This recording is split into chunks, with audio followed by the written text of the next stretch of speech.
pledge allegiance to the flag of the United States of America and to the republic for which it stands, one nation, under God, indivisible, with liberty and justice for all. And thanks, and those of you that are tuning in, this is a fairly short agenda tonight.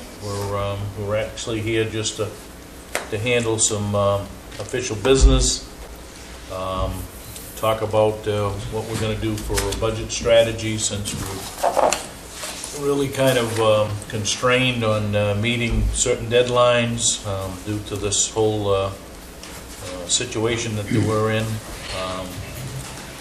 So we'll go through this as a normal structure. We don't have any public hearings tonight, or anybody have an announcement for anybody, other than I think everybody has seen the governor's, or if you haven't seen the governor's proclamation or emergency declaration, certainly you can find that on the town's website, or multiple websites around, or the state's websites. That will have an effect on us moving forward. Certainly has an effect on those essential businesses that are in the municipality. So you should familiarize yourself with those guidelines. We have no appointments. We don't have public comment tonight because we don't have any public in the room. Really don't have a list of correspondence. Any particular report from any selectmen? No, sir. Just a bunch of phone calls, and Yeah. we're all working at it. But it ain't. Gary, do you want to go through your report? Sure. Have that in front of you, and yeah, that's good. Want this one? I know.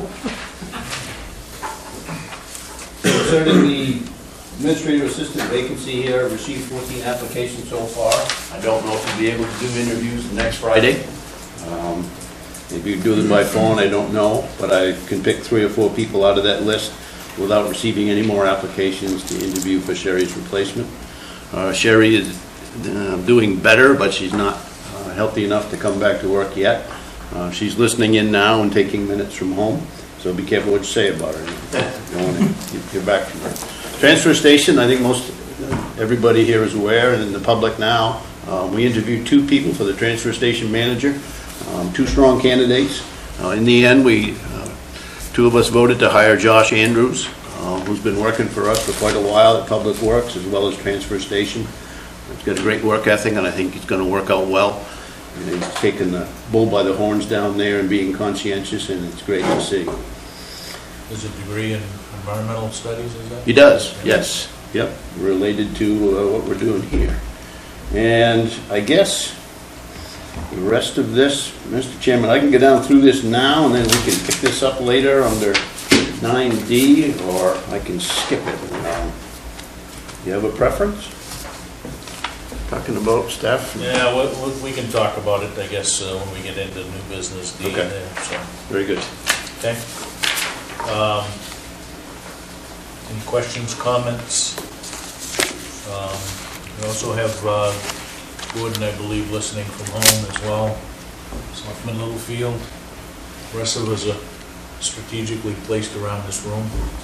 Let's get into new business. One of the things that has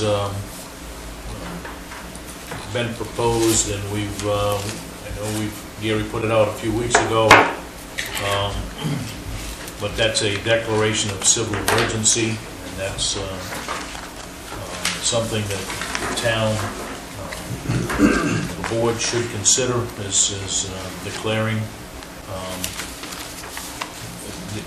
a civil emergency. There's a lot of language in here, but it's consistent, and it's driven basically by the Maine CDC and Governor Mills' announcement on COVID-19 issues. says that ultimately gives the board authority to implement, certainly emergency management proceedings and all of those issues. Also, in case this turns into, and I know Governor Mills has requested that the state be declared a, I think they call it a disaster, but I'm not sure it's a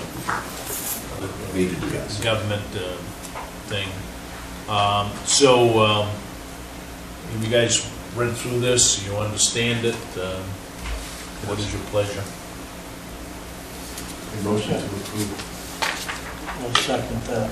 Okay, been moved. Certainly Gordon has a right to vote on this, even though he's remote. I don't know if he wants to, or I don't have him in here yet. you have him on the phone? No, or- he hasn't called in yet. Okay. He has the extension. Well, without any, I guess I'll call for the vote, and certainly we have a quorum present here, physically present, but Gordon does have the right, based on the new laws enacted by the legislature and signed by the governor, to vote remotely. So, all those in favor? Opposed? All right. 4-0. Thank you. And you have that document there to sign. Yeah, that's documented. Right, Greg now. Work. That's his first meeting. The other thing that we've come here for is really to been working approvals and discussions and workshops over trying to get through the budget approval process. However, that being said, again, the recent laws enacted by the legislature do allow us to move forward with the current year's budget for next year. If we're unable to conduct a referendum vote the first part of June or June 9th, when it's originally scheduled, we'll have the right to just enact the current budget. We've asked Gary if to at least identify those high-risk areas that we have in the current budget being proposed, which is the FY21 budget, fiscal year 21 budget. We're currently in the fiscal year 20 budget. And there are some differences going into the new budget. Probably, understandably, we're looking to add several positions throughout the town. Those, if we go with last year's budget, certainly will be somewhat at risk, whether or not we add those.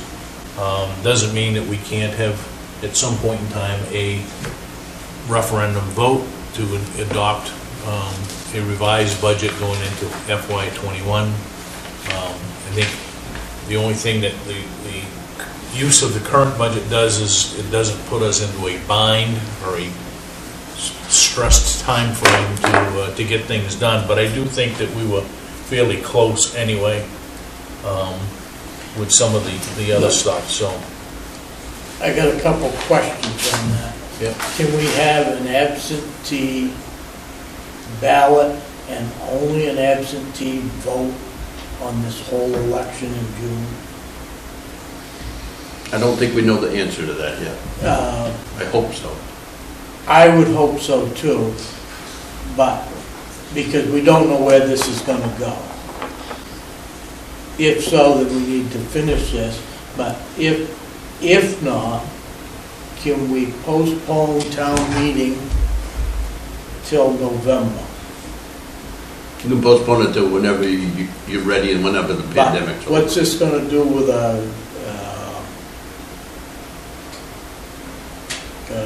individual election?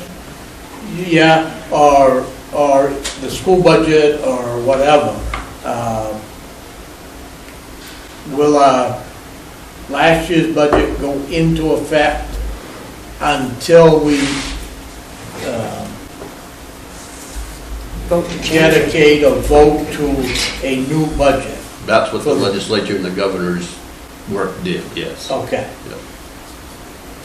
So if we do nothing, or if we're unable to do Yeah. nothing, okay, we will legally be able to consume this at the same rate that we're currently doing at this. Without even a vote. Without even a vote. Okay. So If if we can't have a absentee vote, a complete absentee vote, then we postpone this till the November election, and that puts SAD 57 on hold, and we only can pay them what we paid them last year. Well, the dilemma, and I'm not arguing No. against what No, you're no, saying. I- But there is a I'm not- dilemma, right? We have to set a tax rate, Yep, okay, which typically is done late August. Yes. Early September, and the bills go out, and the Yeah. first payment's due in October. We still have to do that. right. So by law, we're gonna have to set the tax rate. So if we wait until November to execute an increase in budget, let's Yeah. say, or a decrease in budget, Well- whatever it is, okay? Then we would have to then issue supplemental tax bills. Or, Or hold the budget to where it is this year. right, Just freeze the budget to this year's. but the conversation gets clumsier, I think, and Gary and I have talked about this, is what does RSU 57 do? I think I believe they'd have to do the same thing. Well, if there is no vote, then, or they don't approve a new budget, they're under state law that they will consume at the current rate. So they automatically get the current budget until a new budget is passed. They would have to then execute a date, or have a date that would say, well, okay, we're gonna vote on July 1st or July 15th, or whatever the case may be. We've got to be saving some money down On Well, diesel fuel. there. Well, as Doug always called them, the yellow bananas are running up down the road. That's 1 million miles a year. But so we're saving the on fuel, and they're locked into the price of the fuel, so they're paying more to have Than the the fuel street. delivered than we can buy it at Lakeside right now. I was told that their staff is being paid, so what they're But saving is. but the savings is in the fuel. Right. And We're still running a handful of buses, right, delivering. Delivered Meals, fuel, fuel, yeah. I mean lunches, but I think it's there's only, making one trip a instead of day. 48 buses on the road every day, I think there's only 12. Yeah, Isn't there 3 people on each bus too? There's But they're being 2 paid people, I anyway. believe. Right, they're getting paid anyway, Yeah, but right. But they also I know said that sister- they have vans and cars too. there are neighboring districts that are driving buses to parking lots, like at Hannaford's and different places, and And then they pick people your are meal coming up. and picking up the meals. Yeah. Right. Right, I don't know, I'm sure that certainly we have Well, the bus, explored those opportunities. All right, we're out in foul territory right now. Let's Right. reel it back into. Well, it has a significant impact on the tax rate, right? I mean, it's not, so I guess the real question is, what is the prevailing opinion here? Do we do nothing, or do we say, oh, we're gonna give it a shot, even though we might not make April 9th with an approved budget? we have the authority to, just say, for the cutoff date's April 9th. That's for ballot preparation. I mean, if we delay this, and the election might be delayed, the important part is if you settle on a budget, if you make the 9th, that's great. If it's a little bit late, that's fine. You can still move forward with that, and that's behind you. And you don't have to do something big in November or later this summer. And I just think it would be smart. We got the information here. It's decision time tonight and next Tuesday to put the numbers in. Or you tell me what you want, and I'll give it to you tomorrow, and then you can have it for the weekend to settle. It still has to be approved by the voters. Right, at some point, Yeah. we would have to take it, but Our we're gonna have end to. would be completed. We're gonna have to have a municipal election, right? I mean, at some point, whether we have it, to Dwayne's point, if we're not gonna be allowed to do full absentee ballot kind of thing. I don't know what, that's a state election as well. Yeah. It's a primary election, there's state referendums that are gonna be on that ballot. I think So- we need to push for an absentee. It might be a different looking election, right, where we limit the flow, like they're doing at the supermarket today, right? So many people in and whatnot, so it may be a long drawn out election day, but the fact of the matter is, I don't see that it couldn't be done, and if you really drive the absentee piece of it, you know, you could do. Realistically, we're gonna have to start here and mark out every 6 feet. Oh, sure, yeah. And go right around the building and space out every 6, paint And you- lines out here in the parking lot so So- that they can stay 6 feet apart. So it would be interesting to know from Christine, if you know off the top of your head, the last June primary, which would have been 4 years ago, what was the turnout? Let me go get that. Yeah, she's got it. I got it. She's gone. Oh, okay. And, yeah, I want to say 2,200. I'm trying to think who was on the ballot. For our election last June, you mean? No, 4 years ago. 4 years ago. The last time that we had a Primary. presidential primary, if you will, right? Because we didn't have, we've already had a primary vote, which was done in March, but, the last, 4 years ago, we had, the primary was in June, the June election. So I'm not sure how many were here, but that would be the worst case scenario of what we should plan for, right? Yeah. Are we okay as far as if we don't have an election in June? 2016. Well, I think we don't have to do anything. Let me get to my point. Yeah. With what we know is going on right now with this gentleman over here, Yep. he disappears, we're still okay, we still have a quorum, We correct? still have 4 of us. Okay. Quorum is 3. Yeah, doesn't the charter speak to, until a suitable replacement is elected, you continue to Right. serve? What he's talking about is Tim's resignation. Right. Well, we could unresign temporarily if need be, but I agree, I don't think you... That's also till the end of May, unless I sell my house. Right, It doesn't look very likely right now. Well, I had that in the back of my mind too, that the resignation could be pulled Well, that's, if you wanted to. that's something, we'll have to cross that bridge when we get to it, but I think that, So 2 months out. relative to the budget, Remind me after the meeting that I got I might have a possible buyer. I got 4,000 For the house? Yeah. relative to the budget, Total ballots cast 4,000. Oh, that that sounds would have been fine. the presidential. That's the presidential. That's the president. Talking about the June one, For June, okay. would have been June 2016. Yep. You lucky you go to the end. Relative to the budget, if we don't do anything, we automatically roll into with last year's dollar value budget, Right. okay?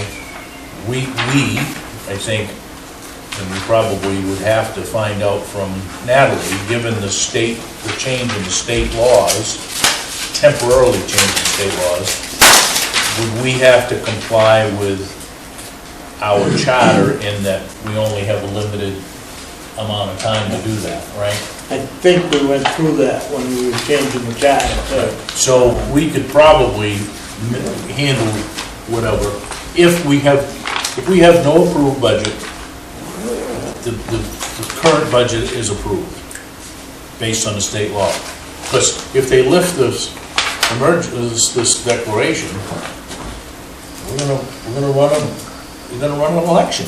Right. It might be a slow walk election, but the fact of the matter is that you're About gonna, 700. so under 1,000. Yes, About 700? about 700, looks like. So, and that was a primary that had that had both, that was a primary that had competition in both parties, right? Trump versus the rest of those guys, and Clinton and Bernie, Yep, right? that's true. Yep. So, and it only drew out 1,000 people? No, less than 1,000? I was thinking we're usually somewhere around 12 for those, but either way, it's not 4. Okay, that's okay.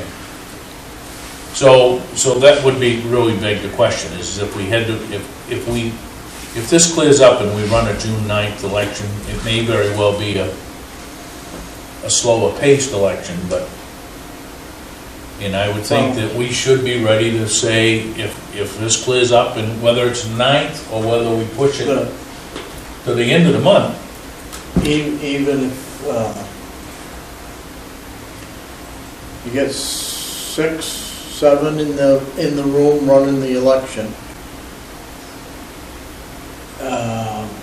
even if it was 50, you've got 40 voters in there at a time. Yeah, but And- if you closed half of the Right. booths, Yeah, so that you had 6 feet in between Yes, right, instead of 3. yeah. And it's gonna take them 7 or 8 minutes to vote on these many articles, so, I mean, you're gonna have 6 or 7 ballots that they're gonna have to fill out. Yep. So it's gonna take a minimum of 5 minutes, and I'm being generous, 5 minutes per person. So there could be an awful waiting line if we don't get these. Now, this could also be a good push for absentee ballots, so that we have Right. less people coming through the building, Well, something that we would have to Well, have. the legislature was talking, and I don't know that they've done anything. Well, they're not there. so They're not doing there anything. now. No, but that it would be legal to have just an absentee ballot. That we'd have to mail it out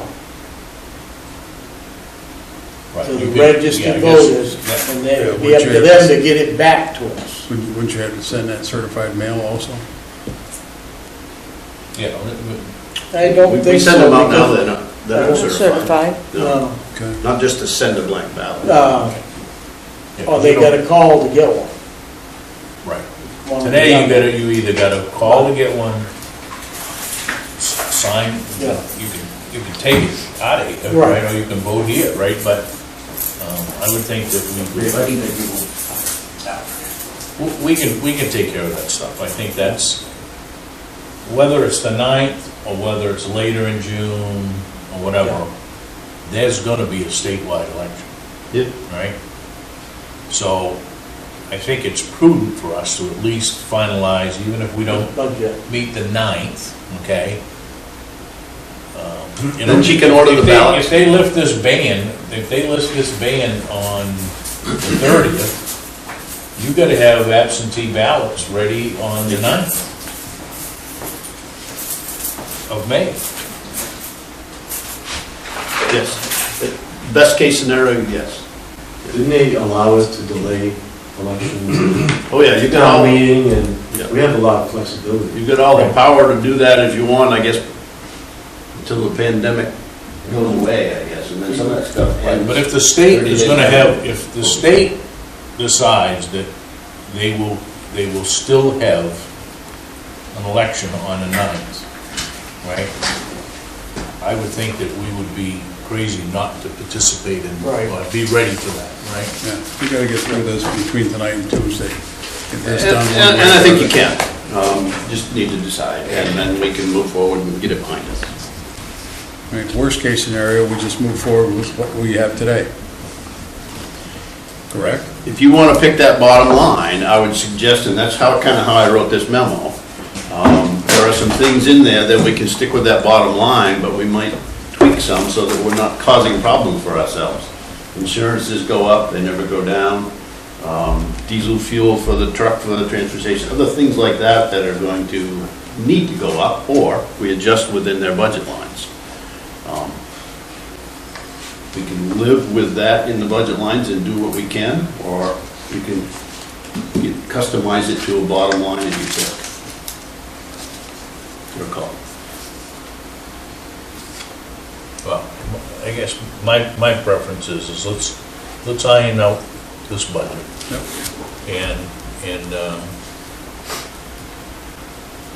And I think if we got it, and I don't, we can do this remotely, or, you know, we can do it, you know, Zoom, whatever, and, you know, if somebody's uncomfortable on the computer, they certainly can come in here with Gary and, Yep. you know, do it from here, and the rest of us can be, but we do have that ability to vote Right. remotely, Yep. okay? And we'd have to do that through either Zoom or Google Teams or whatever some process, right? Yep. I think Portland City Council is using Zoom or something, somebody said that. Anyway, Part of the world's using that now. so, You bring your laptop. yeah, can you imagine if you were No, I the, didn't. if you were the owner of that? So, let's, I guess, rather than there's a couple of other things on here, let's just talk about quickly. Zoom, and we've got that figured out, though. I do know how to turn it on. Okay. With some help.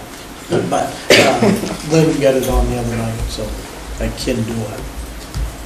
So could we just, let's cover the next two items, and then we'll come back to, and go through any questions that we might have for Matt relative to his side of the budget. Does that work for everybody? Yep.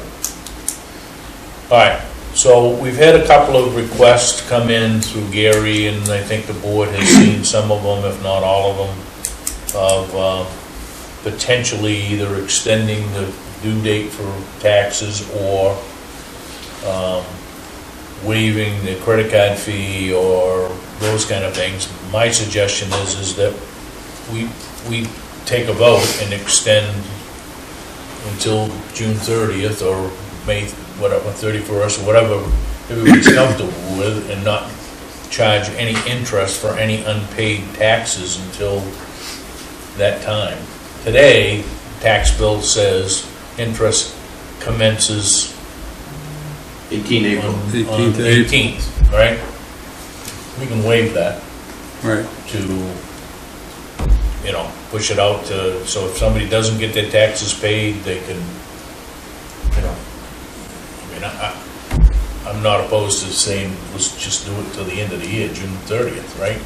Nobody, that would give anybody, I don't think changing the date, I think that just delays the inevitable. They're still gonna end up paying the taxes, right? Yeah. But if they don't have to pay interest on the taxes, and then going forward, and when the new year starts, she's gonna have her list of overdue taxes that ultimately get leaned through the course of the year and all that good stuff, just like we do any other year. So that's not gonna change, but there wouldn't be any interest built up on any unpaid taxes until, pick a number, June 30th or something.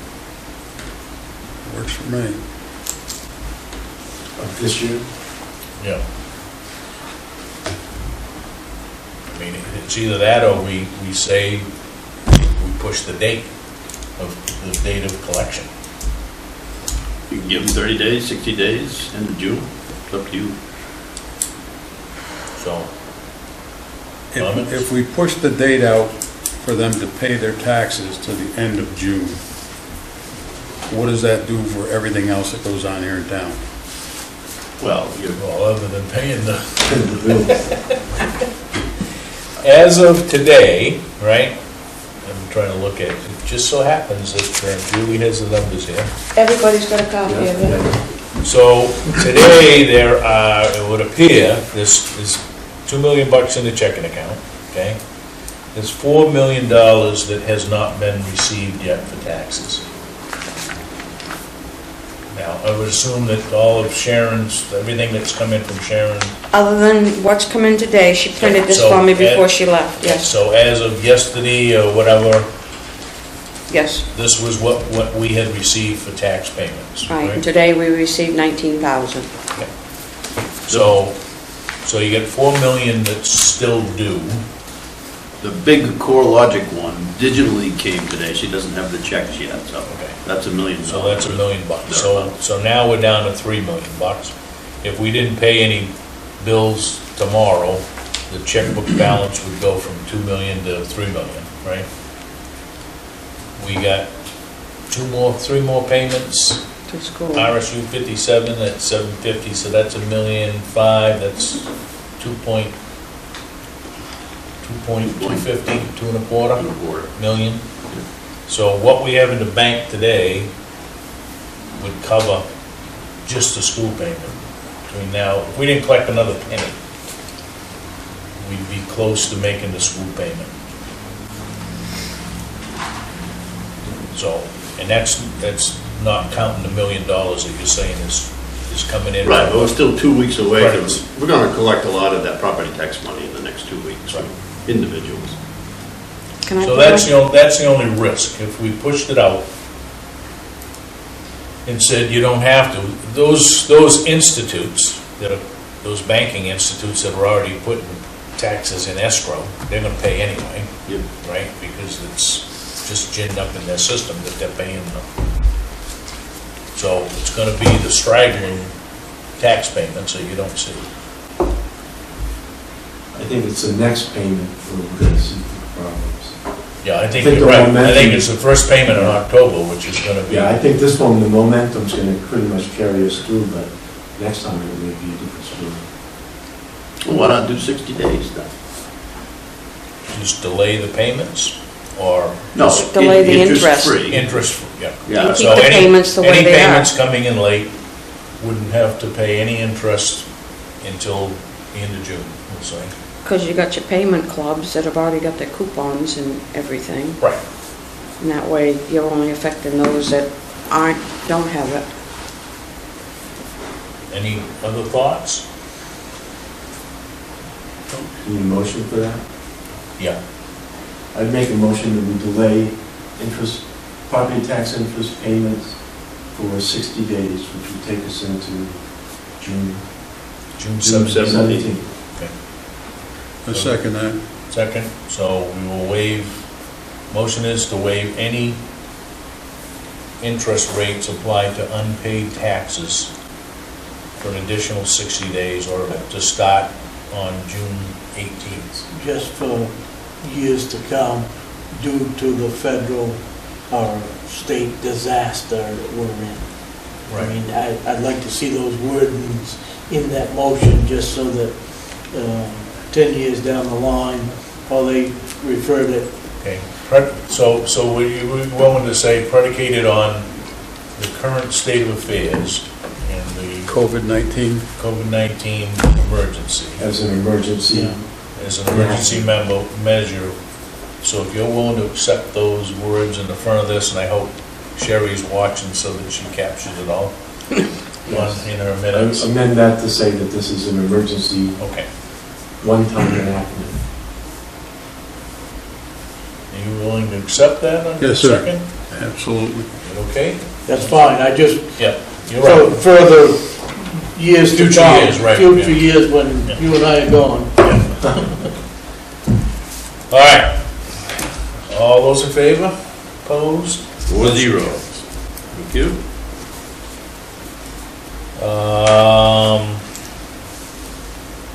Gary, you wanted to talk about continuing, Well, this maybe could take a while, and you want to, be nice to kick Matt out of here. He's had a okay, especially tough day, so if you want to tackle fire department related budget things. all right. So why don't we shift back and talk about the issues or questions that you may have for the public safety end of this thing. So we're gonna start on, for those of you that have the budget, Page 12. page 12. All right, so the first significant issue in my mind would be,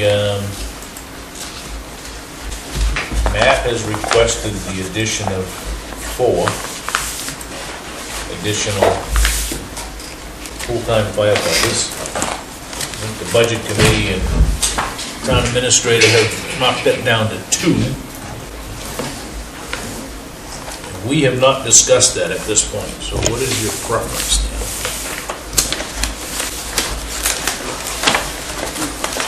I think we've been dancing around this thing with per diem workers and the lack of volunteers for years. We go round and round, and we never resolve anything. And I would recommend at least two positions. I agree. We start building up the force over there. And what's going on right now makes that even more obvious. I agree with that. So the 88.4, you would recommend that we add to his salary budget, right? And two positions. So I guess, Gary, this, under 300, the 430, does that include the 88 or no? Does not. Okay. So Line that's 301 is a separate line. separate line, okay. So the 430 covers Current staff. the current staff, right? Correct, yes. With the COLA, if that stays. Right, if that stays. We handle that later. If we get into running last year's budget next year, then the COLA becomes a moot issue, right? So what is everybody's preference here? I know we're kind of in a workshop, but workshop voting meeting, so. It's just a voting meeting. You can do everything. What's your preference here? You want to add the two positions, or? We need to motion that? Yeah, I would say let's. All right, I'll make a motion to add 2 full-time positions to salaries for personnel at the fire department at a cost of $88,400. Okay, do I have a second? Excuse me. Any further discussion on people? Just want to Yes. make sure one other thing, that when we bring these people on, whenever it comes, that they're fully qualified, and the only thing they're going to have to do is get qualified on our vehicles. Correct. Okay. You mentioned a number of mountain notes. I may have missed it, but you didn't include the other associated costs. You did the base wage, correct? You just said that? Yeah, this is that line item. This is all for Well, I'll take it for 430. We make the assumption that there are other benefits that are included in adding 2 full-time people, right? Correct. Yes. It's not included in this wage. Correct. Okay. Anything else that sticks out on the budget? We'll get to the vehicles in a minute. We didn't vote on that. Oh, I'm sorry. All those in favor? Opposed? Thank you. 4-0. Thank you. All right, and we'll follow up. We're going to approve this whole budget item by item when we get everybody together, whether that's via Zoom or whether that's, and I'm assuming that we probably could do that next Tuesday if everybody's amenable to that. So Yep. let's just go down through that. That's a major change to the structure of the department, so that, I think that vote was warranted.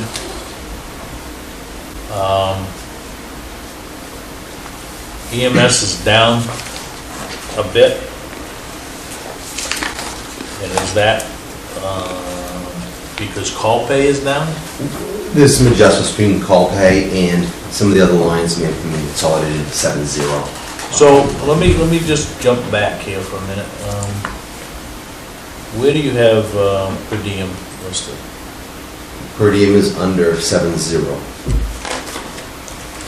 Line 302. What line? 302. Oh, I'm sorry. Gee, boy. So does this give us an opportunity maybe not to spend all of per diem? No, So what's driving the per diem increase? that's 2.5%. And some backfill hours. We have very limited hours currently for backfilling or call-outs, sick time, vacation. So we added hours in for that, and then right now it was originally built at 2.5%. Okay, so there's not, this has the COLA built into it? Correct.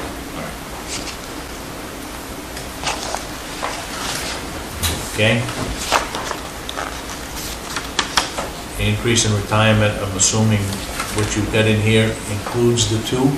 Yes. No. Yes, Okay. Did you say overtime? Is that what you- no, retirement. Yeah. Yes. Pay attention.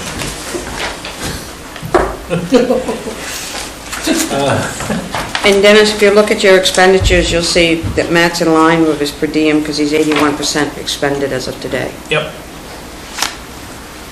Okay, repairs are up, not where you wanted them, but up, right?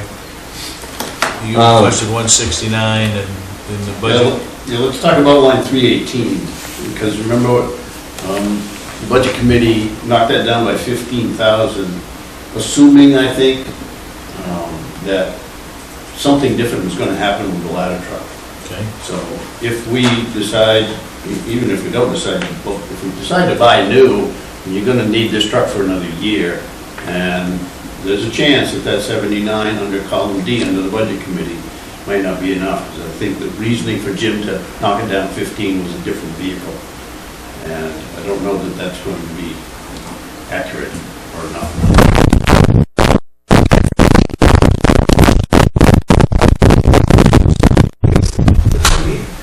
That was earmarked in the operations portion of the budget. So obviously, trimming that down, we have other things that we still need to do. The vehicle line includes all pump testing, pump service, hose testing, truck preventative maintenance, inspections, aerial testing. So, everything else to keep the fleet running. Independent. And that's what that dollar value is? So you have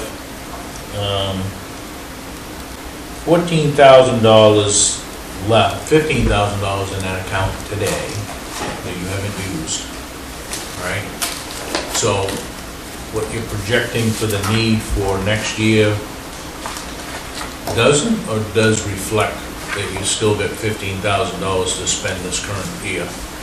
That is, we're doing maintenances, everything we need to do today, well, minus in the last, we haven't done much in the last 2 or 3 weeks, because of obviously we're dealing with a lot of COVID issues. It's gonna take the precedent and really kind of driving what we're doing every day rather than other stuff, but as needed. Well, you got $50,000 left in that account. Well, but that account is, correct me if I'm wrong, you're talking about the 330 account, which is vehicle, equipment, and radios, so it's everything. Yep. Yeah. Well, So- we just allocated $27,000 for additional staffing altogether for a month, so we need to pay for that someplace, correct? Yes. So, I think that we were trying to put some of the whole Right. unit Okay. allocated. Just questioning you, Mike. You're a lot like Gary, you're kind of a little bit cushy there in your budgeting. You get 3 months left of the season. Really? Well, 2 months and 3 weeks. All right, anything else in here that anybody wants to throw under the bus? No, I think. Gary and I talked yesterday a little bit about the increase at dispatch, Biddeford. Bottom of page 13, Top of page 13, line item 353. top of page 14. I'm sorry, again. This is like a $6,000 jump. I understand 4 of it is in Biddeford dispatch. Not sure why they're getting richer. 2%. Huh? Well, you want 2%, $4,000 on the current one is what, 58 or 58 and change. 58 and change, and they're going to 62 and change, 60, almost 63. So that's a little bit rich in my mind, considering they don't have an approved budget either. Of course, they do have a council down there. A little easier. So the dispatch portion is $60,450, correct? No, you got it Now in we're here. down. You got it in here. The proposal is 62,696. Is that wrong? 62.7. Yeah. And Gary told me the current one is 58 and change. Yeah, so current is 60,450. All right, and Dennis, I gave you the wrong number by a couple grand. 6450 going to 62. All right. That could be 2.5%. $2,200. Okay.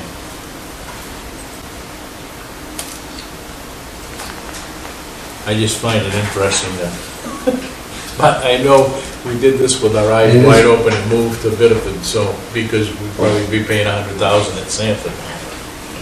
And it is based on census information from this year. Huh? They pulled the census information for this year as well. Okay. All right. Roscott is down. So when we get ready to vote on the different departments, we shouldn't have any outstanding questions. Other than I know that Ted had a bunch, but I think most of those have been answered. Yeah, we had an hour and a half conversation, Zoom in yesterday or the day before, or whatever. It was a good time. He didn't bring lunch either. All right. Want to go to Capital Fire? Yeah, I think let's, while you're here, let's just jump into, Page 19. because this will be the, this will be ultimately the discussion.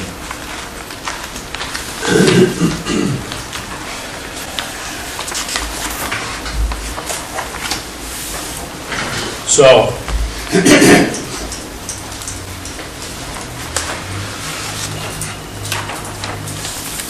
replace the ladder truck. The 60,000 represents what? Another used piece of junk? Another, about a 10-year-old used vehicle. We estimated it, buying it at $450 for 10 years. What is taking and leasing a brand-new truck? Can we lease that? So in the packet of a lot of information, I gave you multiple different options available currently. And I gave you detailed reports from the vendors that looked at ours for refurbishment, which I don't believe is a good idea to go that direction. So right now, we could lease purchase a new one.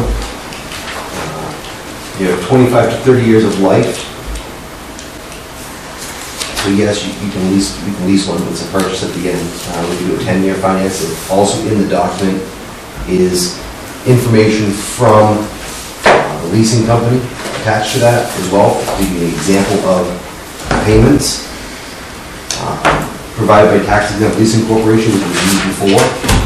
We actually used them when we bought the tanker and engine 4. So for example, zero down, which I believe Gary was mentioning that there was some funds available potentially in billing. You need one of those? What's that? The ladder? You bring all the Oh, I got it, ladders? yeah, I got it right here. So with zero down at $1 million, which they have a vehicle in production stock truck. So it is what it is. 10 years at 2.29% interest. Again, zero down, it's $113,022 I go per year. Interest today is not gonna be 2.5%, 2.9%. Zero. Right, but this, well, I did this obviously last month, Yeah. March 7th. Again, it gives us there's a summary sheet in here in the document as well in the packet. It's going to break down the cost, maintenance, what we're into it for versus refurb and used. We will give you an example before. speaker here, but I couldn't. The option with the refurbished one is we're getting a used truck. You're shaving the life off already. Okay, thanks. I think Gary mentioned it was available to up to 400,000 available. Mr. Winfield just chimed in, he is opposed to a second-hand vehicle. why I asked this is, I was talking to one of the Sanford firefighters, but they've got a brand new truck coming.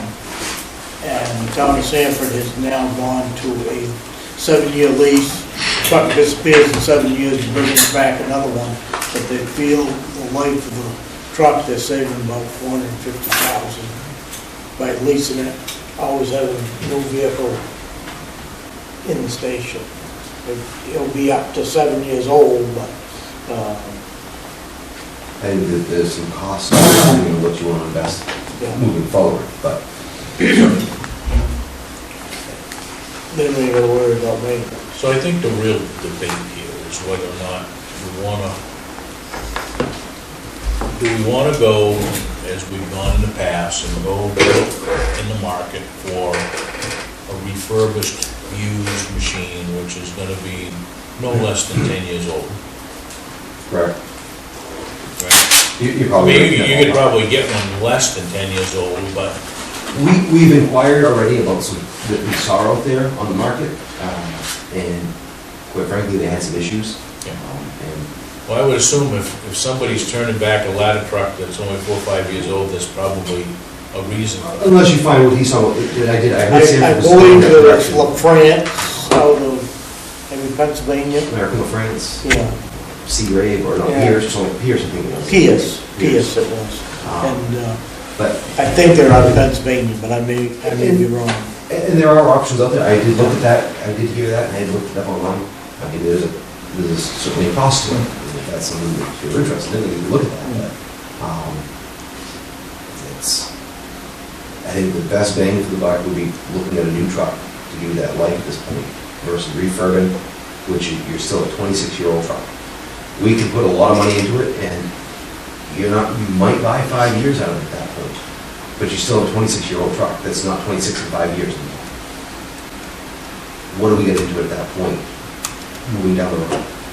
If we do the immediate needs to get us by, and if it was approved that a production truck that's already there, that's a spec truck that's in production, depending on where we fall, there's other trucks in queue that he said that they can assign to us down the road.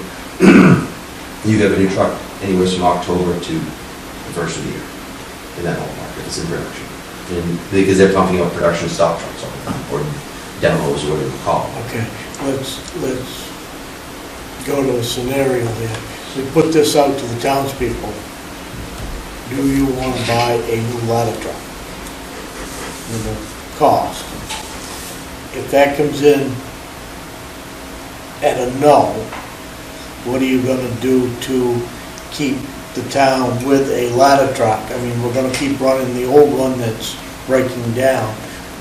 But if the townspeople say, no, we don't want it, or yes, we do want it, what's it gonna cost to keep this ladder truck that we've got going until this new one gets here? So, based on what's in the operating budget today, is about, well, $38,000 for the torque, some of the major corrosion issues we've got for passing our inspection. Yeah. And it needs tires. If we're buying, 8 months or, and you know what, if we're looking to buy 4 to 6 months, because if we do get approval, we might be able to get by with not doing the torque box the next 4 to 6 months. You follow me? So, yeah. So And hold off on the you're torque box. talking 10 tires, Correct. so you're talking $500 to $700 a piece. Yeah, it was, the quote was just over $6,000 for all the tires. Super singles on the front. It was 6 and change. And it's, one other thing we've got to think about here, Julie ran numbers today. Today, we've got over $400,000 available in residually to be able to put towards the truck. That's today. And that's even after we've taken out payments for 2 pieces of equipment that we take out of that. What I did was, like I gave it to you here a while ago, I took the balance of the checking account right now, which you see in there is $661,000. All right, out of that comes $190,000 for the 2019-20 budget. Yep. and your fund balances your designated fund balances right now are 123, 338 and change. That leaves you a balance in the checkbook right now, undesignated, of 459,566.64. So I wouldn't pull all of that dough, right? But I think certainly that would go a long way to at least securing a down payment, basically, I right? think that buys you some votes too, if we just say that this is rescue billing and explain it, you get on the stump and explain it well. That's what this money is for, it's from ambulance runs, it's not taxpayer money, it's for equipment. I don't have a problem putting it to the townspeople. I don't want to put it in a whole, I want this in a single, Yeah, I think the significance of this. just so that we're not saying, oh, you hit it. I want this out. Question 9, do you approve buying a new ladder truck, which is 1 point whatever? The stock unit, just so you know, the quote we had for the stock unit, and then when he gave us for information, you'll see Chris's documents in that packet as well, was 1 million is what the price is, for a stock demo production truck. So, That was 75 or 100. and, you know, we've looked at that, we've done some testing, so a couple of guys went out and, There's a couple of things happening, working in our advantage now, right? We do have a fairly flush rescue billing fund balance, okay? And we use out of that every year to pay lease payments and all that good stuff. It's not gonna change. What have we collected this year to date? 198? This is 224. The rescue billing account right now, we've got 196, almost That's 197. what we've collected. We've collected today. So we're gonna collect another couple $100,000 on an annual basis, even though things have changed the way that we bill and who pays and all that good stuff, right? So it's not as like it was. We shouldn't be making quote-unquote money off of it. We're putting money back into This, yes. repay Seen that, yes. for the next ambulance and the next. Well, isn't it anything that's over the dollars won't be rolled back Right. anyway? So, the other thing is that interest rates are at 0. Yeah, and that quote was generated March 7th, so. Yeah, but the Fed is now, I mean, And that was 2.25%. Correct. right, A month ago. so Down even the, I think there's probably 2 things that you gotta come back with. But you gotta physically be here, but I think there's two unanswered questions, right? One is if we use a number, pick a number, 200,000 out of that account, right, as a down payment, and then the rest of it is bonded, loan, lead, whatever. I would like to look at what Wayne has said, is that can you enter into a lease that, like leasing a car, right? You enter the lease, you turn it in, you lease another one, right? And I know at one time we were doing that with Caterpillar loaders, right? Yeah. Well, one of those, I think we right? still are. Right. There was one restriction, I think, on that one that Sanford had, and there was a mileage. 40,000 wants to ring a bell, but the whole truck couldn't have over 80,000 when it was turned back So, in. are they doing all the trucks though this way? I believe they've got 2 of them now. Or a second one on its way.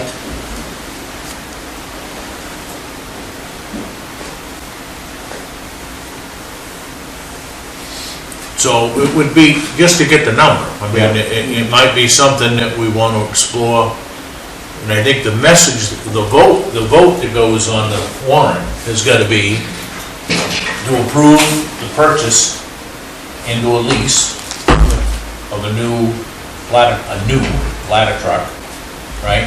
With X down 2 trailers. And as part of that, we would pull some of the fund balance out of the rescue building account. And whether it's a lease or whether it's a, because the problem with a lease is that you're gonna pay, the lease cost is gonna be the price of the truck less the residual value of the truck, right? And I think you have two different pictures. The picture what he's talking about for the lease is a more traditional lease turning back in versus the lease purchase we've done in the past, which Right. Yeah, goes which is nothing more than, we call it a lease purchase, but it's a, That, it's it a all lease. makes sense in my mind thinking about what he said, because roughly 100,000 a year for 7 years, and they bring you another one. Well, you're talking $1 million, so that truck is 300,000 when it leaves here in value. Right, the residual value is 300K. It's all inspected and they keep it certified. But I just think in the language of what you're asking for, Right. the way you do it, if you say to purchase a new one, Purchasing. I think you'd be restricted on doing a conventional lease purchase. Right, I think you gotta say to purchase and or lease, right? Right. A new ladder truck. But, we might not have to do that if what you find out brings along a lot of baggage Well, with it, the- right? When you find a 10-year-old ladder truck, and you're talking $450, there's your lease purchase Right.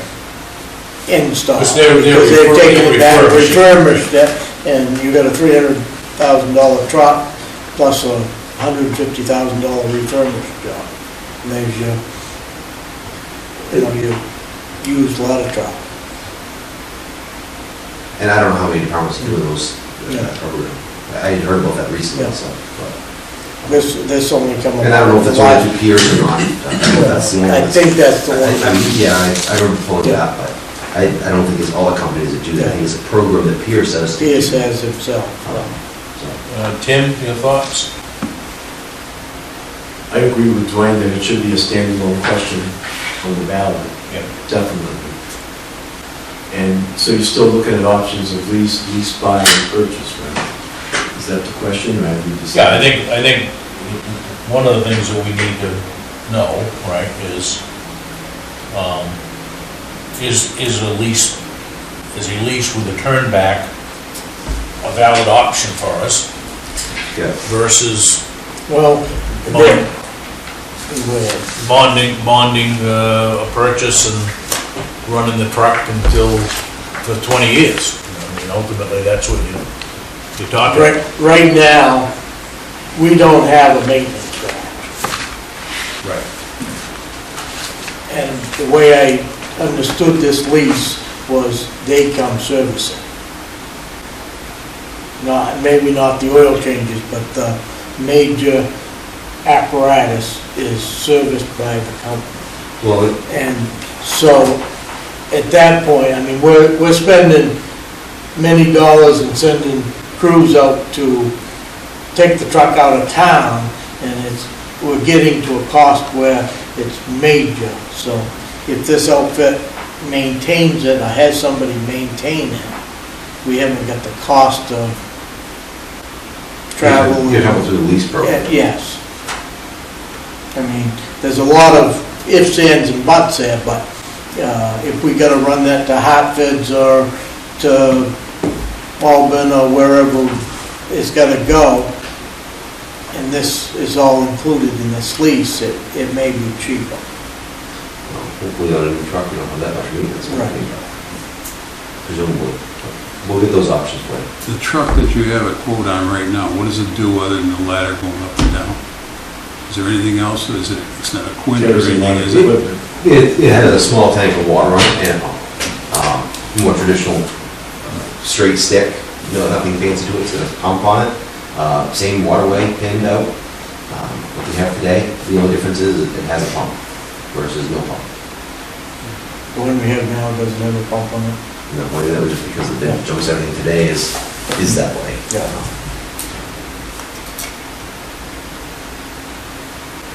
Gordon kind of already told you his preference there when he called in, right? We can get the that data for you, though, that information. Yeah, I think, you know, if you can get that, and then when I mean, ultimately, I think we're gonna, I mean, the general prevailing opinion here is new versus, whether we lease, bond, whatever, new versus Is- buying another used Is one. new the flavor for the budget committee as well, or not? Or will they do it later? I'd say in general, that was the feeling, that was my. I think that was the majority. Yes, it was. But I don't think they specified lease purchase or loan. They I'm not didn't, sure that they. they didn't deal with that, nor did they need to. Well, that's, I mean, ultimately, that's the decision that we can look at the, I mean, I don't know, you know, this might not be something that we would entertain, but we should at least know what the numbers are. right? Yeah, absolutely. I think if we go that way, we should plan on a simple flyer to send out to try to combat the Facebook trolls and, you know, just send the information out about, you know, how some of the money's being used to offset the cost of it and Yeah. what we're looking at. And Right on the ballot, there needs to be a short paragraph explaining that also. Yeah, I think we can have an explanation that we would only bond or lease or whatever so much. We would use some, The other thing with this one, this is a major purchase, but if we can't get this all together for our budget, we still got the chance to send it to the November we election. put it on a And, November referendum. but I Our payment won't be due till July, so that will throw that payment out so that the truck could be ordered after November, and our first payment would be, Which delivery, What's that? if we bought a new one, Yep. not leased, but bought, what kind of delivery You window? could be anywhere from October to the first of the year he's in. So if you, then not like that's why it's when already we set up. just go into a This year. is a different company than we're using right now, still waiting. So, there's two different, this is a stock demo truck that's in production, that they, dealers have ordered, and they can, it's not earmarked for anybody. So if, When you say demo truck, my antenna go up a little bit, because is that just a stripped down version? Are we gonna, and then end up adding a whole bunch of stuff? no, it's a, similar to how we bought engine 4. When we bought engine 4, it was, this is what they've got generally put on the truck. It's not like there's no rotor raise or even all this other stuff on it. It's a truck that's trying to show people what the capabilities are of that truck. It's an HR 100, so listen to the website. And that's how it. many do they have in production? I don't know their queue before they get ours. I don't know that. But what he's saying is if we approved in June and ordered July 1, that he's talking October. Talking the other day, unless, you know, you obviously have Manchester, New Hampshire, had an accident about a month ago. They had a crash, and they earmarked one of the other trucks from Manchester. So, somebody can go along and buy a truck, the insurance, someone had an accident. Well, we could also put a down payment on, small down payment on in this next fiscal year and not have a big one until Right. after July 1st of 2021. Correct, because actually that I document's mean, in I there. think if you start looking at the financing piece of it, and if we executed that paperwork sooner than later, you're gonna find that whether you go to Maine Bond Bank or whether you go to a local financial institution, the interest rates are gonna be significantly lower than what anything that we're currently doing. And I don't see them jacking them for, especially with the downturn in the economy, you're gonna start jacking interest rates up anytime soon. So, what is your, we wanna make a motion that we go to the people with a new request, be it a lease or whatever, and it'll be a standalone referendum, or a standalone question on the referendum. I will make that a motion that we put a referendum question on to whether the townspeople want to purchase or lease A a new, new ladder truck at the cost of so much a year. whatever the number is. I mean, you can come back in we got a week till. We have a second? I ain't I'll throwing, second it. I know you're busy, but We'll get you the numbers, and you can include the information, you want an informational thing, but you do want a flyer. you know. Yeah, but that's You can include not that in the there. But road. if- We're gonna worry about, when we take it to the voters, we're gonna have to have something, right? we're talking about the same money, whether we lease or buy one outright, because you can, Yeah. you can go 12 years on payment. Hey, Gordon, go ahead. Turn your TV off. I'm just waiting for the vote. Okay. Okay, um, anything you wanna add, Gordon? 7-year lease or a 12-year payment, and you're gonna own it. No, I'm all set. Can you give me a rough number you'd like to use so that I can work on some of the options with them, of your talking about down payment?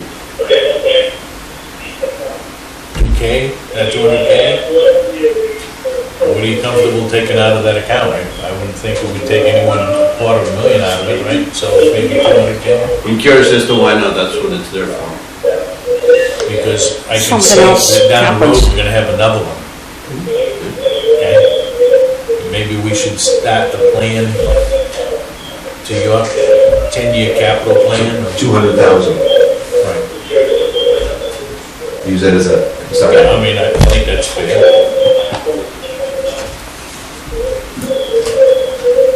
Okay? All those in favor? Gordon, you in favor of this? The motion on the floor is to bring this to referendum. A single referendum question for a new vehicle, either lease purchased or an outright purchase.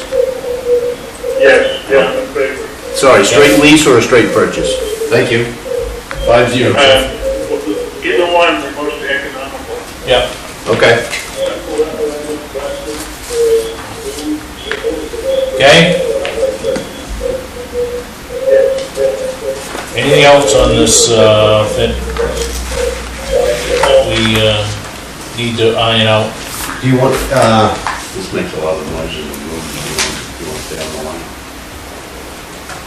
air pack bottles? You have. No, I'm all set with that after the conversation we So had. just so that everybody else knows, It's set on if you want. our air pack bottles, we purchased all in 2007, 15-year life. We've been working to replace over the last couple of years. The next 2 years, we need to replace 15 bottles each year. So Sorry, I can't do we've that. asked for 15 this year, and it'll be 15 the following year. That'll give us our total requirement for the number of bottles we need for the packs. Air compressor essential, it also replaces the compressor that's inadequate. And we've been working for the last, year and a half to secure an easement for Ossipee. We have an easement now with the property owner, Mr. Bob Carroll, up there, to have a spot for a generator and propane tank. Using our diesel generator can't be used up there, but, so that can be used someplace else. Is there a yearly cost for that, or is it just a one-time easement? I'm sorry, Is he just granting us an easement, or is there? no cost to it. The only thing we paid is legal fees to get the easement done, but no cost for the easement. Finally, huh? Sounds good to It me. took us a while, but it's a, I don't know, was it an 80% area? It's thereabouts altogether. Good size. So we, Okay, so the only thing that we would have is the cost of maintenance of correct, moving forward. fuel maintenance and, And we already have some dollars in the maintenance because we had rented that before, but ultimately we'll just mothball that generator moving forward. okay? It's not ours, so. Based on the vote that we just took, line 506, what do we do with that? You're waiting till Tuesday, right? Yeah? 506. Says replace the last truck used, 450,000, 60 I would grand. think that 60 grand should cover, well, I guess we'll Based on the have to plug a number in there once we, And I don't know what that number is, but the current one we got was, zero down was 100,000. Obviously, I'm assuming we'll have 10 years again. If we do that rate. And that was at 2.29, so Right. yeah. that ought to be 100 in there instead of 60. Well, it could be less than that. if we can do it. with 200,000 down. Could be if we use a healthy, we use 200 or more down. Yeah, so we're looking at, somewhere in the 60 to 80K we'll have to add. You're gonna be close to what's in there now. So- It's just a lot of truck. So let's get, if we get the information that he's gonna have for Yep. us, when we approve this whole document, I think we can plug that number in. Change the verbiage. In that ballpark, maybe Right. that's- It's not pennies. In fact, I would suggest that Gary could probably put those numbers in based on the consumption of a couple hundred out of the thing. If he's, now you're talking $800,000 buy. Oh. You may have more faith in that 1 million quote, but I read some of the things in the quote said, with some parentheses in there. And I guess I would go with the 1.1 we've been talking about before, is actually higher number instead of 1 million. let me reach out to him and we'll get those numbers by next Tuesday. We're close. Okay, I might change that 60 to 100 or Also 90. tell them that Ford, GM, and all them other guys are going 84 months with no interest. See what he says to that. Yeah. well, if you had 800,000 that you did for 10 years, 120 payments. No, that's a monthly payment. That's, so you're talking 72? Somewhere in there. No, it would be well, with no interest, it would be 80 a year, right? So, 8,800. pretty simple math, right? 88,000. 88,000. All right.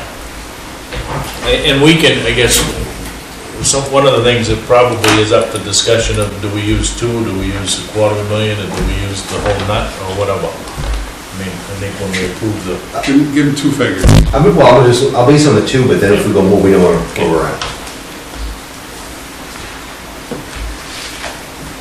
anything else in capital while we're not gonna do the staff vehicle, right? That was not the recommendation. Okay. And what else did you have? Knockbox, line 495. Is that a go? I had a conversation with Matt about that the other day. What's the Knox box key That's the- security? That's the little, It just doesn't rate the whole system. So we have boxes throughout town, we have about 60 boxes throughout town. It's open to residential Commercial or business, commercial, yeah, but okay. mostly commercials have them. The boxes are mounted outside, they have a key located inside. We have secure boxes in the trucks that need to be updated because they were purchased in early 2000. Those boxes are outdated, no longer supported, and we're having problems with them, and we cannot get them repaired. So therefore, the access to the key is a problem. That key unlocks that door on the building. Selectman Doyle and I talked the other day about that, and I guess you could look at some options. As far as cost recovery for that, you come up with an ordinance or some type of a program that, Yeah, I have a hard time putting this in a capital. Why wouldn't it just be equipment being purchased by the town? The dollar value? Huh? The dollar value? Yeah, so cut it in half. Right? Yes. We don't want to buy half of them. We want to buy them. Well, we bought about half of them 10 years ago, and they ain't worth anything anymore. They won't work. well, software and the programming is different. Okay? My So question is- so lease one.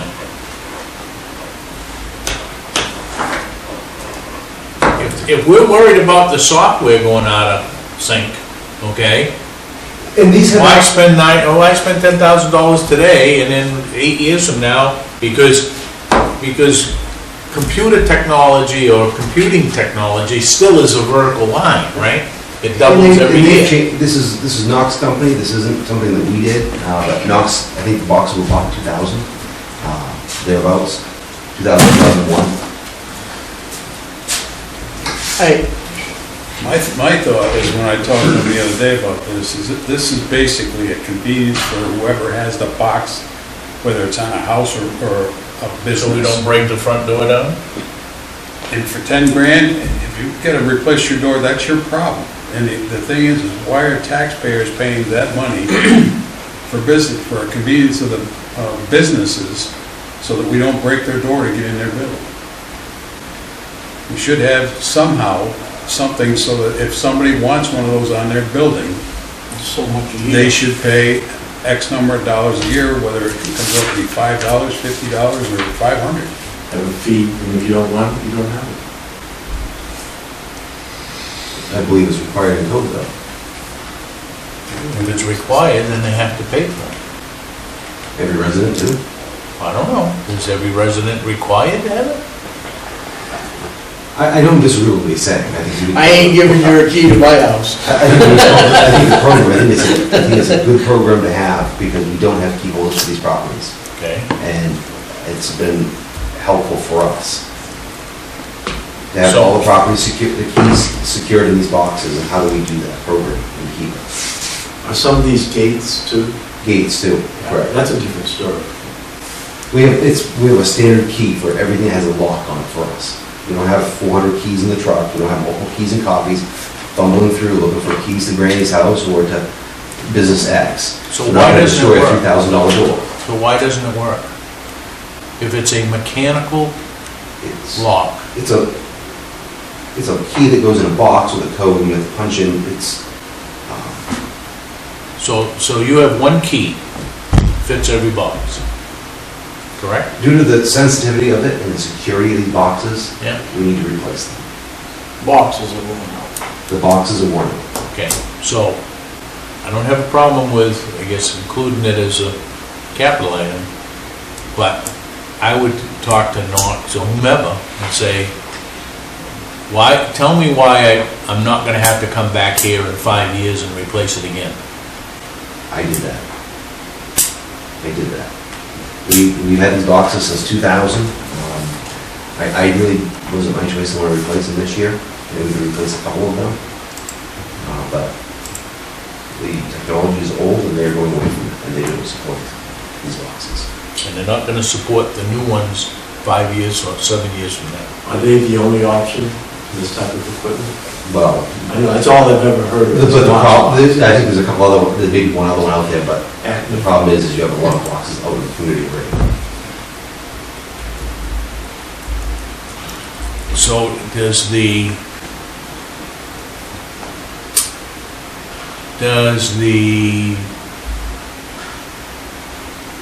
we replace the box on the property? No, in the trucks only.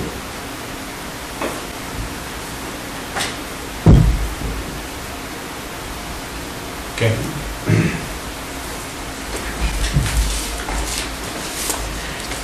What else do we need, Matt, for? Yeah, yeah. You got one more on your South Station heaters.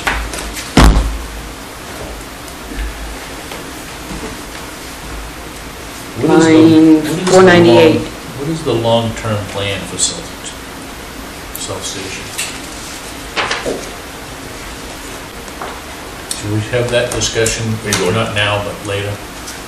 I think we should have the discussion. We're gonna hang up now, and you can go back. Probably sooner than later, but we haven't fixed Central either, so we have to figure out what we're doing with both of them, and figure out whether we're gonna look at a North Station too. Okay, so, okay. Here's just a thought. Central Station ain't big enough. But we're talking about a community center. What is your thought about finding a piece of land big enough on one end of it to have a station large enough? In the community center, library, whatever, all on one piece of property. the building that you've got hasn't been big enough since we built it. We built it for 10 years prior to the building of the building, and we didn't look ahead. And I'm not throwing you under the bus because you wasn't here, but the building just wasn't big enough, and we half built it. Plus they kept cutting back. And they kept cutting, and when I say half built it, the building bid at $1 million, and we cut it back to 500, just to get the building up. The same thing here, but I don't believe that the piece of property is big enough down there where you are right now to do what you're doing. Now, if we buy a new ladder truck, something else is gonna go outside. Is that? Well, I mean, it's gonna be longer and. Same length as we got today. The ladder truck, one ladder truck would take the spot, that wouldn't be an issue. But we are tight. We've got the equipment stuffed in the tarp building outside. I've noticed the back doors are broken on it again, you know. So either we replace the tarp on that every year, and we've got $20,000 piece of equipment in there. The boats, and I think I told Ted this the other day, the boats at South Station, so if we have a boat emergency, we go to South Station to get it, to come back here. And the forestry right now is at South Station, so we'll bring that up here. We don't have enough space, no. We haven't had enough space. I think they made a change to TIF financing where you can use some of that money now for public safety buildings. It used to be you couldn't. And I think they've changed that. You didn't used to be able to use it for a fire station. At least part. But I think what Dennis, what you mentioned is, I think we should have that conversation. So, Master plan. so not that we're gonna have stuff in this budget, but I think if we break out Matt's capital plan through 2014, I think ultimately we ought to have that longer discussion relative to this. Let's get through this budget process. Let's get through the budget, but I agree. I believe if we're gonna build something like this at one end of this piece of property, 20 or 25 acres, 30 acres, so that we've got, let's look out 20 years and let's have it so that we can add on to it. You ain't got much space out there to go and have a parking lot and have, you know, we can put lean-tos on the side of the building to house small items, but there's not the space to go out. Even in that last, I think it was Port City, those side bays were very small on height because of the pitch, right? Yeah, yeah, because you get some restrictions This is with the what, aqueduct. were they even 12 feet high? I think so. We kept the pitch on the roof the same, which is, we're only gonna put an ambulance in those, I think, for a small truck, not a full engine. Right.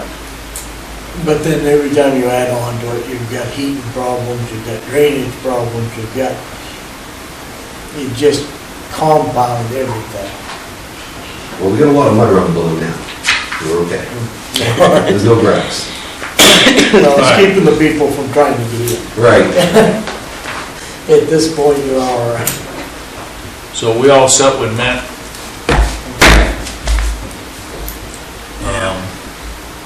And the heaters, did you mention what the heaters were a direct replacement for, or the best we can for the direct replacement of the Okay.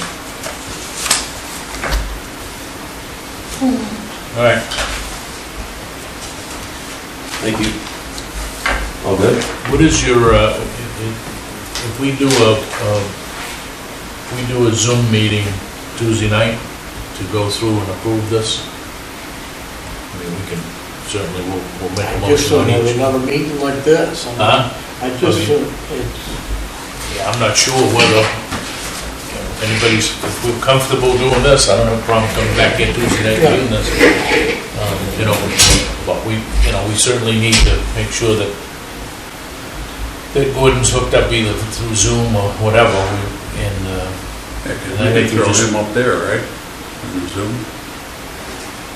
Probably. yeah, Oh, yeah, we could put them up. right, so we I can would put say him just up. Make sure we have that option just in case things change. next As long as Tuesday the night, light I'll be is headed just- for work. could actually have all of you guys But on we had a- Zoom and we I had get a- projected we had and a put it on Okay. the wall, so. Yeah, Because I don't think it's gonna take a long time to go through and just vote. I'm working on this next week, so.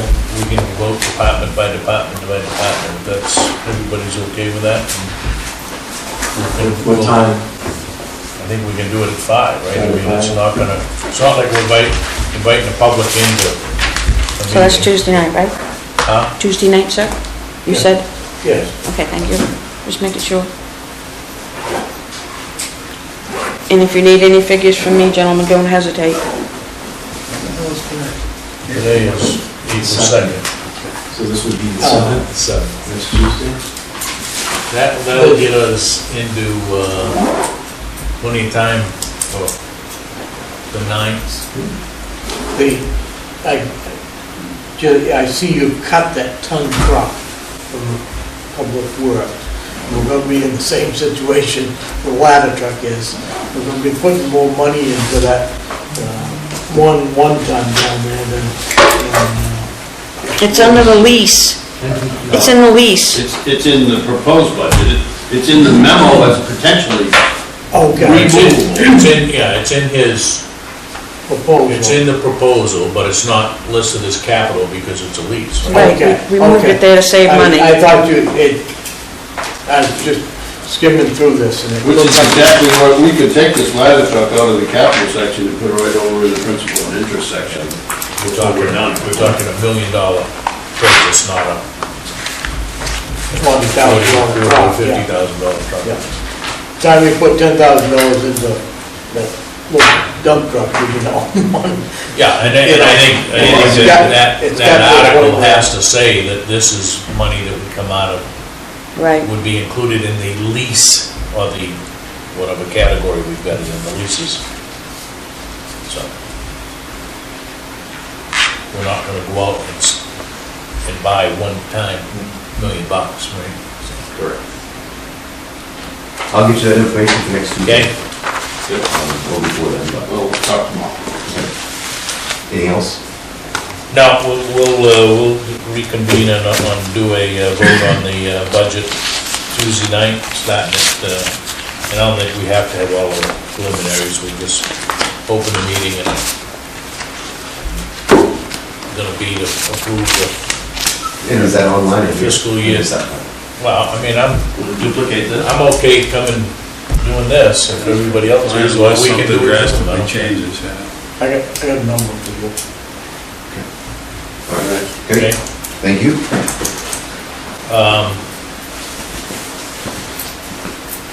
That's Greg's number. So let's jump back to item D, or down to item D. And this is, discuss options for Amy State number. continuity of municipal operations. Let me see if I can find that. Greg. But he's good, Greg's a management too, between the two. All right.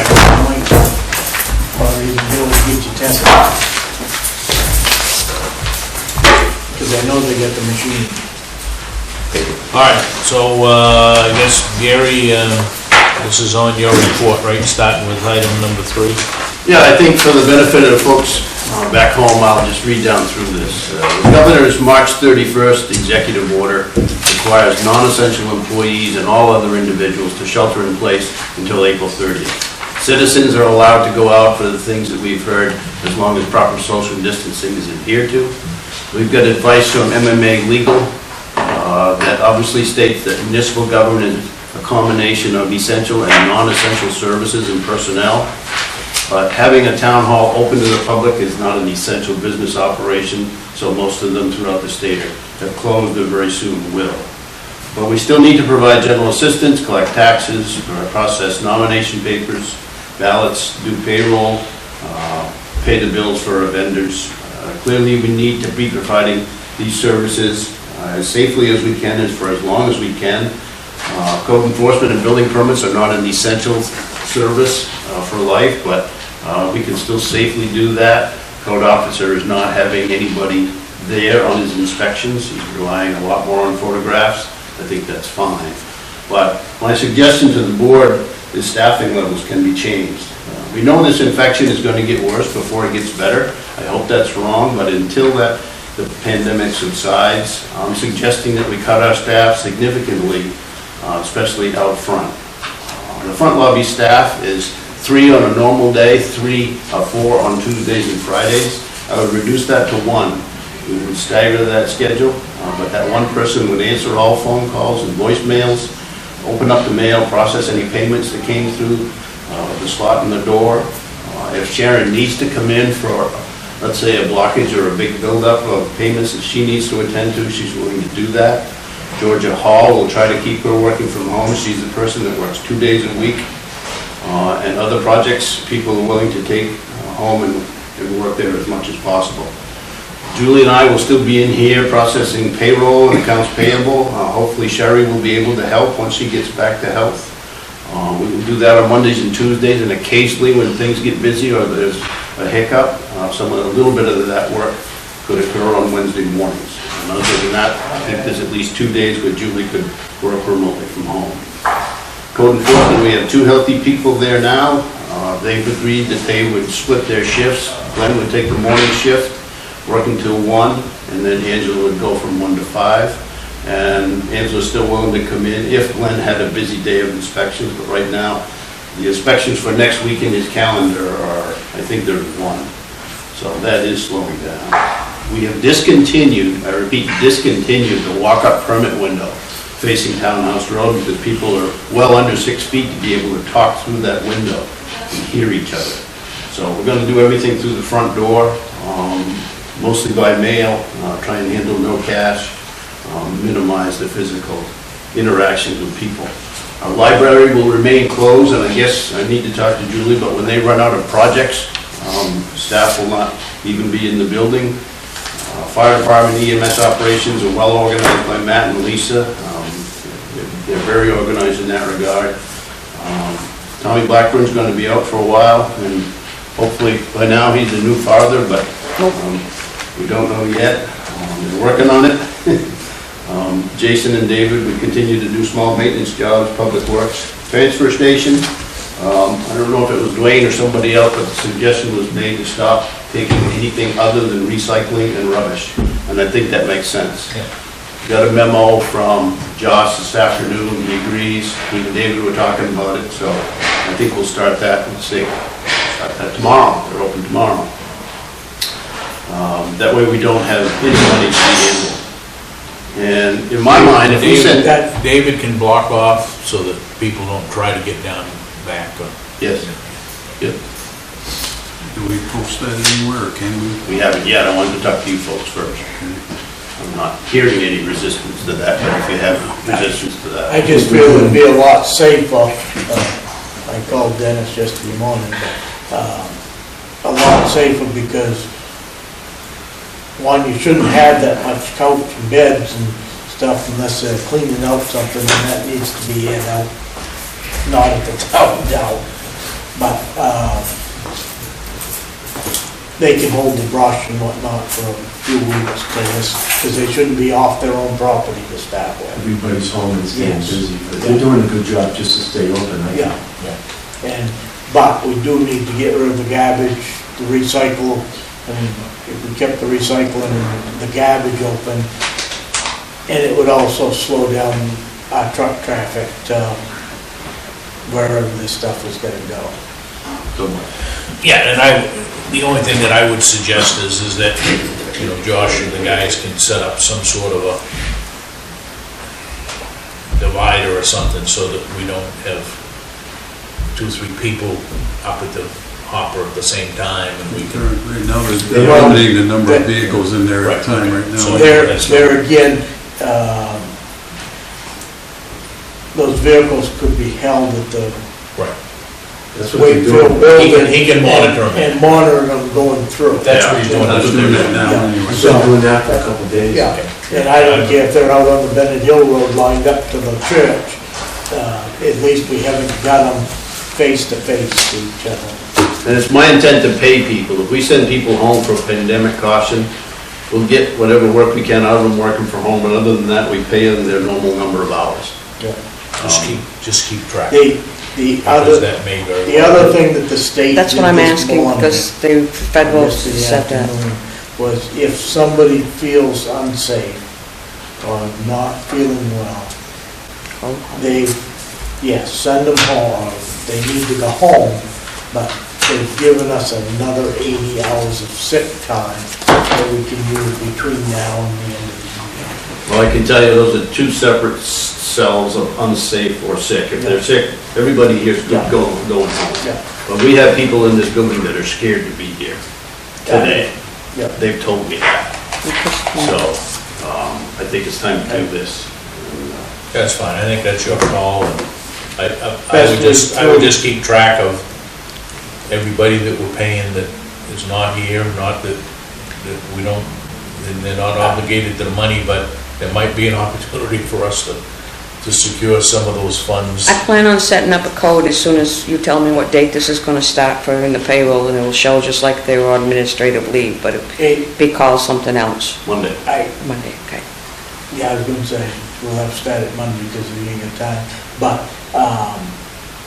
through the end of April. Be nice if that's all it is. Unless it's expensive. Well, let's go with the governor's shutdown, and then we'll have to revisit this on April 30th or 31st to what the governor's gonna Right. do too. I would think that she's not gonna wait until the 30th to. Tell you what you're determine doing. whether Yeah, They lengthen it out or shorten it out, or Yeah. whatever the case may be. but Let's hope that they're pulling it back. without a doubt, We we're can gonna just say see a right now peak that we here can do another that, week or as long so. as the governor says it's Right. going out, just keep going with whatever Yeah. she says, Yeah. That's what we'll do. instead of repeating ourselves Yep, there. that's right. Yeah, depends on how the models say that we should run the country. The only thing the staff will have to do is show it on their timesheets. Yeah, that's fine. Not that it matters one way or the other, but if we at least capture it. Well, that's like what Matt's doing too, because I've talked to Laura about that, if we had to do it. Question. Friendship Park, I assume is closed. The equipment is wrapped in snow fence. Okay. We did not close off the entrance. So to if it. somebody wants to go down there and walk, Right. or whatever the case may be, they can do that. We haven't taken any basketball hoops down, I guess. If it gets warmer, we have a problem there, we'll take down the rink. Well, the minimum we can do is to at least post signs down there that the basketball courts are closed, right? You close all the other parks in Portland and all that, we can do the Yeah. same thing down there. Anything else that we have that people would be? When it warms up, they'll be, but I'm hoping I this is. just- Well, I've seen a lot of comments that they're over to Bob Fay Park. We don't own that, Right, that's, but there's a lot of comments that we've been over to the Fay Park and there's a lot of traffic. So, Facebook comments? Yeah. Yeah, I see People are that the going over other there night. walking around and stuff, but But, yeah, people I are mean, trying to find any place that Whether they the- can get out and. I think we'd probably, somewhere ought to put up a sign, same thing down here, the Gobio Park is, Mobile Park, no ice more than is 5 not gonna people. go out, tomorrow, right? Already did. Oh, it's already out. out. Oh, They have boats out kidding me. They've been fishing for 2 weeks now. Last 2 weeks. And you don't- They've been fishing for a week and a half. And they don't have to have a Boats out there, too. license.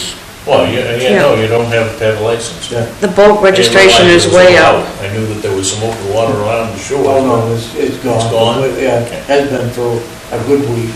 Yeah. We were down to one fish shack as of yesterday. It's so- never that heavy to begin with.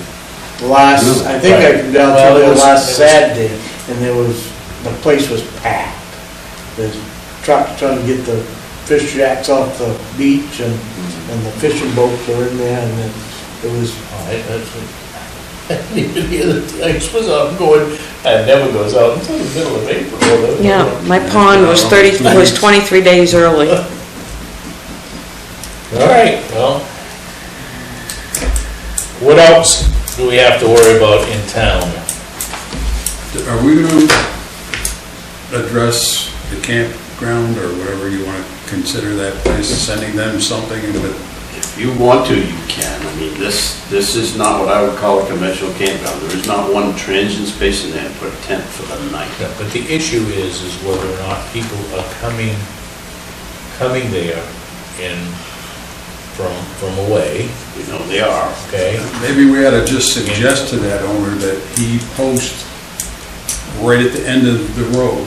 If you're Coming coming, you're in. gonna have to self-quarantine. You gotta self-quarantine for 14 days. I mean, Howard has already done that. How about short-term rentals? So, We can ask can we him to get, do that. can we get some type of communications from the governor, or repeat what the governor has done, so that we get protection of our own?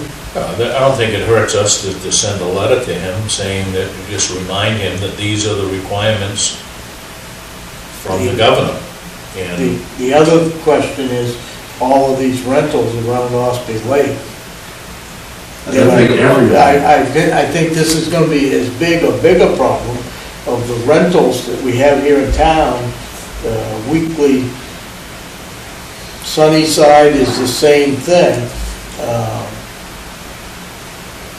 Because they're not really long enough to isolate themselves for 2 weeks. That's Every right, week and they because go. they're a week at a time, and this is a no-no.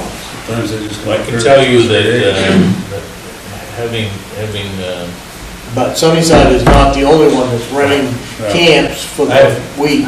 I have a short-term rental property in another state, and Just like those this state, one. the counties and the local communities have enacted emergency ordinances suspending The rental of it. short-term rentals. I know Portland has. I see that on, or heard it on that main broadcasting radio the other morning, So that the if municipalities it's something that have we to do can this. do quickly, maybe we enact an ordinance, Because that's emergency what ordinance. that nurse Thursday is night. looking for, the union. Yeah. What do you think? You want me to get that prepared? Oh, Good. here we go. Gordon, do you have a comment about vacation rentals? Yeah, I've spoken with Harry Owen and David Boza regarding the campground. They don't plan on opening up anytime soon. They're gonna open May 1st. Yeah, they're following the guidelines of the Maine Campground Association. They've been in contact with them daily. And, but I know people are going in and out of there because obviously I don't think that,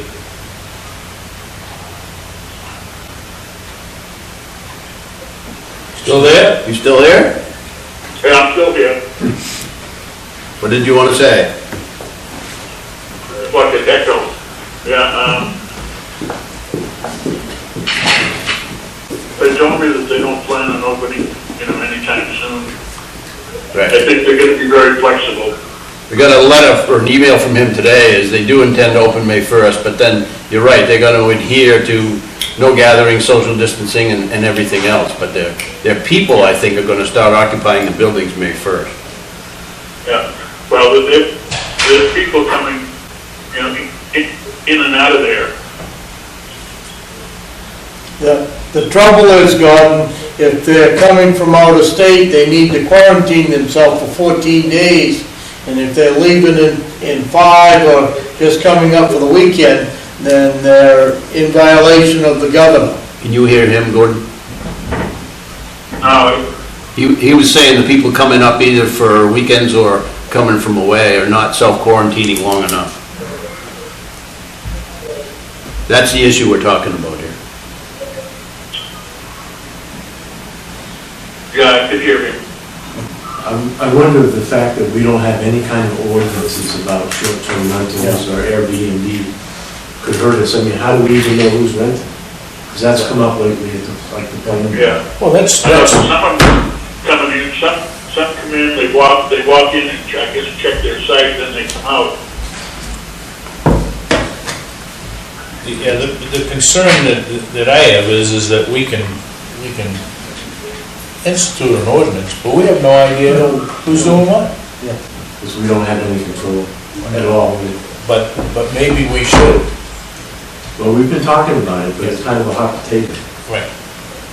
I know Glenn would like to have something because people come in all the time asking him about it. And one of the members of the planning board has a neighbor right next door that's punched in a new driveway and they rent it out all the time. And she's seen that advertised. I mean, you can do that with business licensing. Some towns do that, and you have to have a license to rent your property. Yeah, I've done quick, and I think Bar Harbor have, Old Orchard. And I'm sure it's we more get a copy of their simple. ordinances, see what they did. Effective.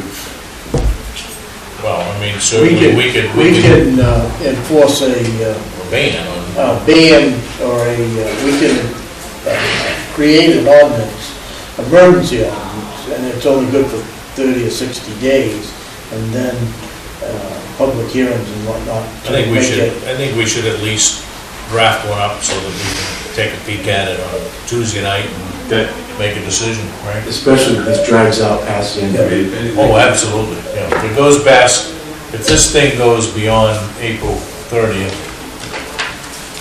Go on all summer. now, I understand that there are some people that own property that will come out, but, you know, we're not gonna ultimately be able to ban them, but we should be able to, Right, I'm gonna hang up. we should be able to restrict the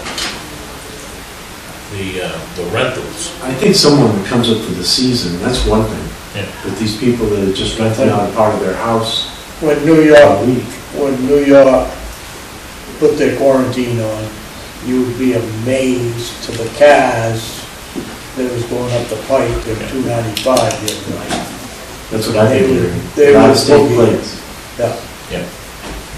They're Now, just whether coming they to rented a place or whether they've got a place in the northern woods, but, and I think that was, the governor's comment was you need to quarantine yourself for 14 days if you're coming into the state because of the amount of So flow. let's pencil that in for Tuesday, to discuss Tuesday night briefly.